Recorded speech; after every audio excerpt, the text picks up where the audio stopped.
Number one is hide what others will exploit. What we're talking about is the arsenal for self-defense. I was originally going to call this the toolbox, but I got to thinking about it. These points that I put together have more to do with defending ourselves from those who are outside. You know, the hive mind where those people are constantly fighting to get on top. Well, they don't stop to do that when they come into the uncanny valley where I live. They still are trying to fight to get on top of everyone else. It's just their nature. It's the way they do it. And they look for vulnerable things in our personalities, our traits, our lives, anything they can exploit, they will go after that. So those weak spots in your life, those things that cause you pain, they love to find out what those are. Now, if the person is a full-blown psychopath or a full-blown narcissist, I mean, they will really go after you. But the other three people in the hive mind, the neurotypical people, maybe not quite so much as others, but still, why take a chance? Try to hide those weaknesses and the things that cause you pain if you can. A lot of times, we just can't do it. Number two is this: make a kind act list. Yeah, seriously. Years ago, I started doing this, and because I would go through life and people were so mean and so rude and people just jerks, you know, neurotypical people. But then I stopped and thought about it. You know, I'm focusing on the bad things they do, not on the good things they do. For example, say you're driving down the street, somebody stops and lets you into traffic. Do you stop and think about that? No, you don't think about it. But somebody cuts you out, that you think about, and you just dwell on it.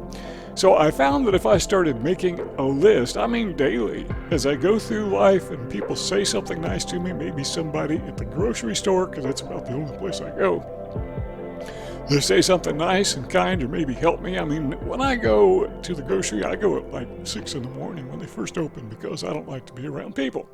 But there is a woman there, and her job is to help people at the checkout counter. You know, the self-checkout, that time of day, that's all they got. And she is so helpful, so I pay attention to that. You know what? A lot of times I pay them back. You know, I'll pay them a compliment. Or maybe, you know, some businesses, you go to Google, and they have a place where you can say something kind or give a positive review or a negative review of a business. So sometimes I'll do that to pay them back. You know, name them by name. Very kind and helpful. Number three, and we've got 23 of these, so I'm going through them very quickly. I don't want to spend a full minute on each one of them. I want to just touch on them. And you can expand all you want, stop and think about it. But number three is embrace change. Okay, I'm going to make some people mad. You know, this climate change thing, and everybody is so afraid of climate change. I don't want the climate to stop changing. I mean, what if it does? The climate has always changed. As long as there's been a climate, it's been changing. Yeah, I know what they mean. They mean man-made climate change is what they're fighting against, but they're using a scare tactic to get us to comply with whatever it is they want. Sometimes it's good, sometimes it's bad, but the point is they're using change rather as a fear tactic. I don't want that kind of change. I want things to keep changing because, well, that's how we grow. Now, imagine when you were born. I was born 70 years ago, 70 years and I don't know, maybe 9 months ago. What if I hadn't changed? I'd still be a baby. I probably wouldn't have survived. So change is a good thing. We need to learn to embrace it, not fear it, even if it's negative. Talk about that in a minute. Number four is prepare for the worst. Talk about negative change. Have a plan B. Okay, so you're going to apply for a job. What if you don't get it? Do you have a plan B? Yeah, I do. Apply for another job. You know, prepare for the worst. Number five, value. Value a good name. Now, I like to emphasize that your character is who you truly are, and your reputation is who other people say you are. So you could have a very bad reputation, but you have good character because, well, again, that's what people do. They go into these smear campaigns and try to destroy each other to elevate themselves. We need to be aware of that. And we need to be aware in our arsenal, our defensive arsenal, that we have self-protection, that shield. We need to prepare and let people know this is what I believe and demonstrate your character traits, your honesty. let people know, that you're honest. Now, some of them are still going to trash you, but that's okay. Keep your good name in front. Number 6, the next defensive tool is to be unlike those you dislike. If you dislike somebody, there is a reason you dislike them. It's probably because they hurt you. You dislike people because they're hurtful, because they step on you, because they're dishonest, because they steal from you, they manipulate you. Don't be like that. You need to understand that that person is like that because he lacks character. And remember what we said a moment ago? Character is who you really are. So when somebody is a character and they act like a character, they don't have character. So that's a person you want to learn from. Watch what they're doing and purpose. Don't do that. Do something different. Don't be like them.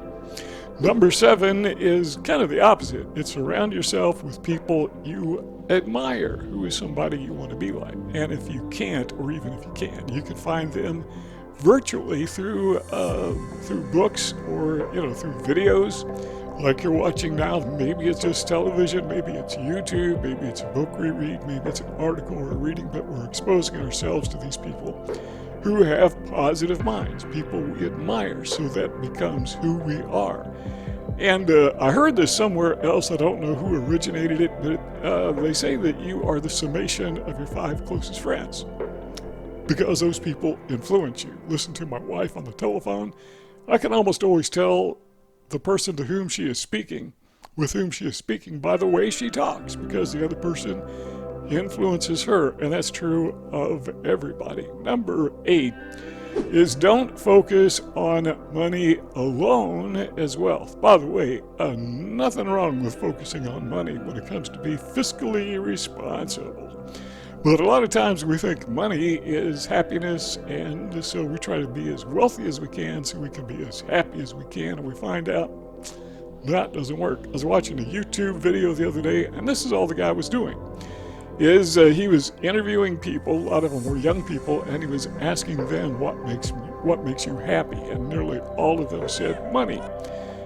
And he would then ask him how much money, and one guy said, well, at least $1 million. What I've also learned is when people become millionaires and you ask them, are you happy? Typically they say, well, not completely, and then you ask what would make you more happy, and they say another $1 million. So don't know how true that is, but you got to keep in mind that wealth is not just money. Wealth is relationships, and those of us who have autism know how rare those could be. So for us, a close, genuine relationship becomes all that more valuable. Those are the things we should value more than money. Our families, our responsibilities. Number 9 is this: listen more than you speak. And the reason is the more you listen, the more you learn. Now, sometimes speaking involves asking questions so that you can learn. But one thing I've learned in my life by listening to people is that people don't like to listen. What they do is argue. There's some people who are just, I say some people, probably 95% of the people who I encounter, they just, whatever you say, they want to argue with it. So I try to avoid those topics: religion, politics, and nowadays nutrition. They love to argue about nutrition. Most of them don't know what they're talking about. You watch YouTube videos, and I watch a lot of them on healthcare and nutrition, and the experts disagree.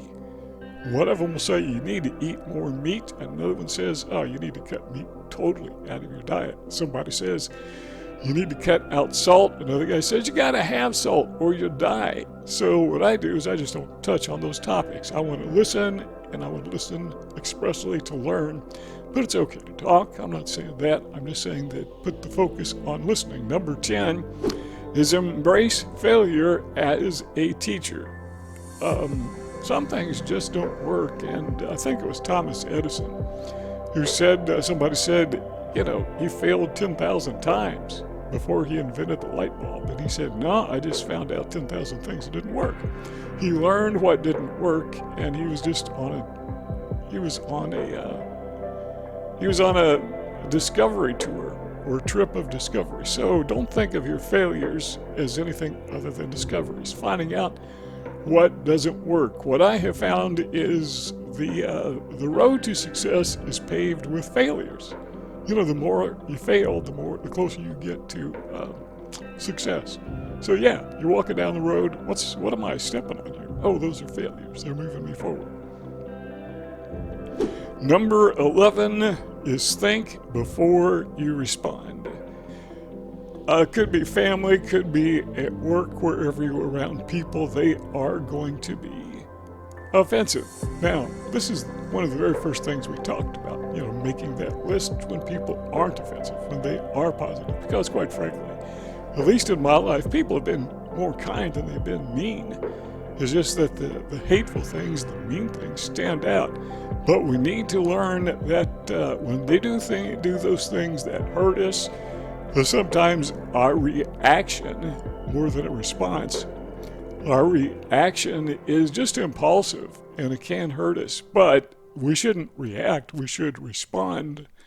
But even then, we should think before we respond, if you possibly can. Sometimes you don't have time to think. Somebody punches you in the eye. I got a black eye. You can see it because somebody threw something at me. I didn't have time to respond. I didn't have time to duck. It was dark. I couldn't even see it coming. So sometimes you don't have time to respond. But when you do have time to respond, that is your greatest defense. So number 12 is be responsible. And by that I mean enable response. So do you see the word response and responsible? So when you are being responsible, you're being responsible to your family, you're being responsible at your job, you're being responsible everywhere you go. Being responsible means being accountable for yourself, and people can count on you. There's the word count and accountable, the word response and responsible.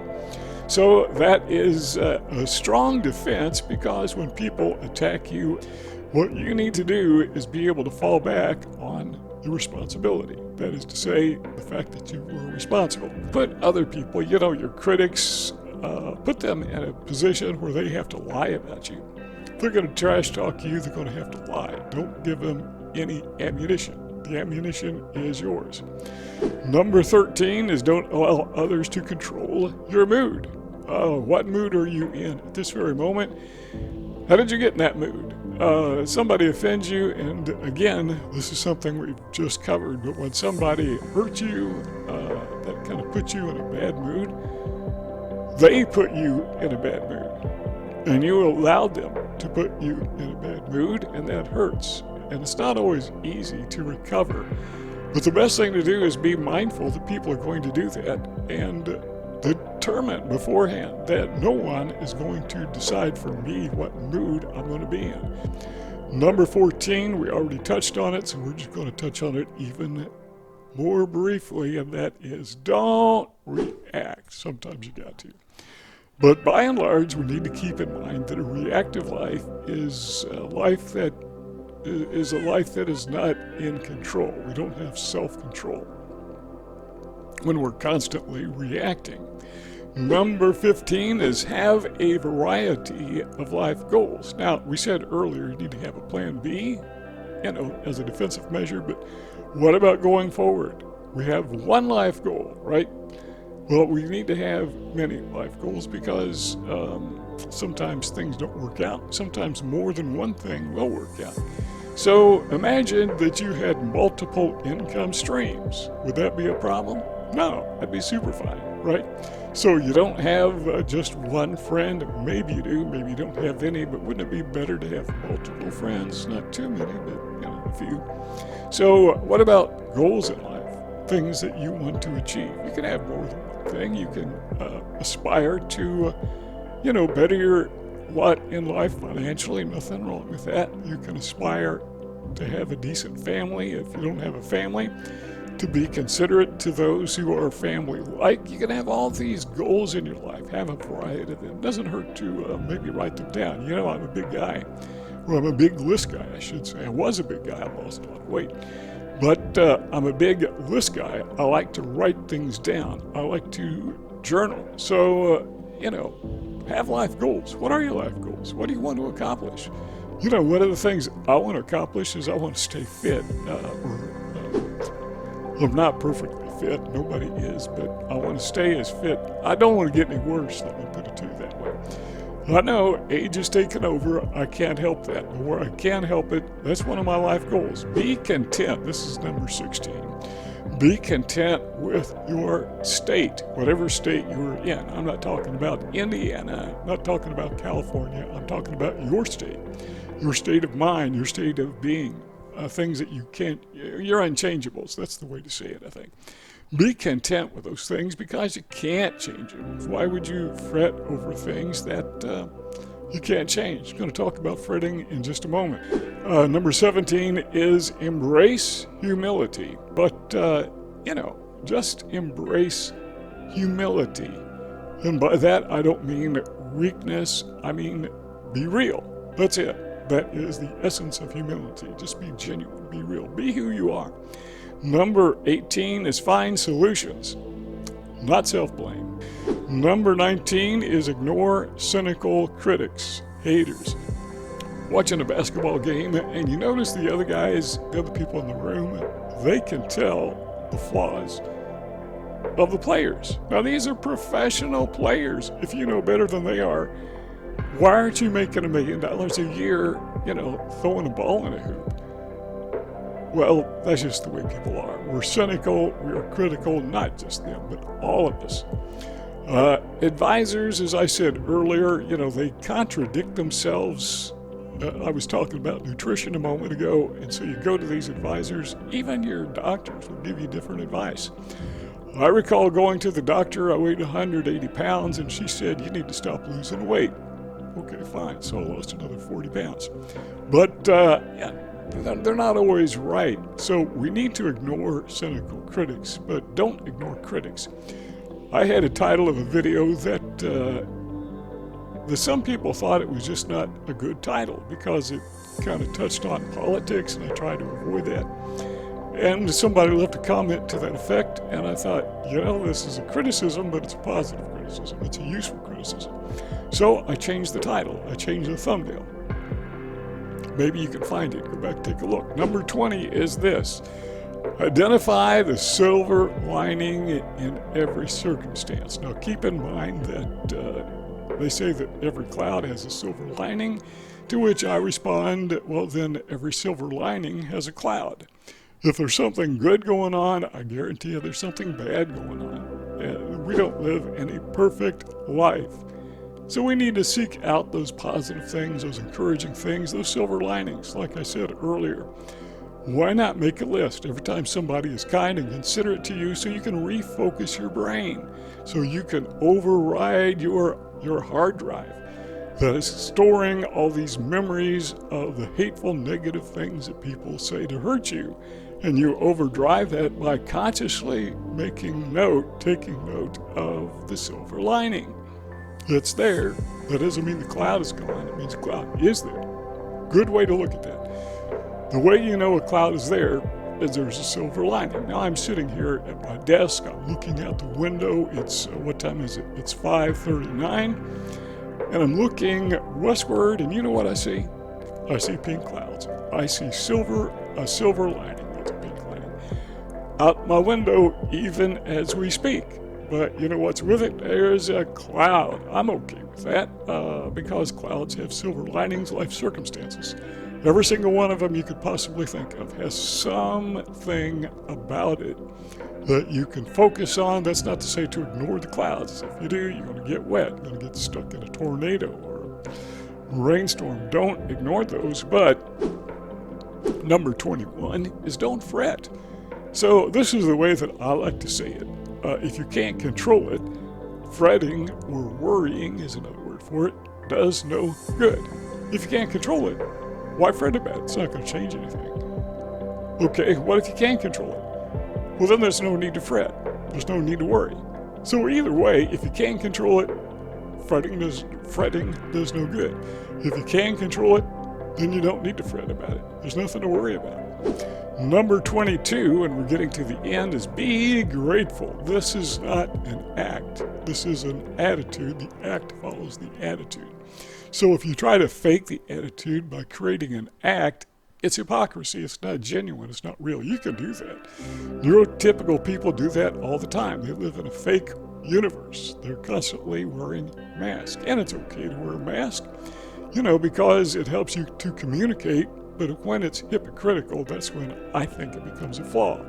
And again, as I said earlier, make a list of things that people do that are positive.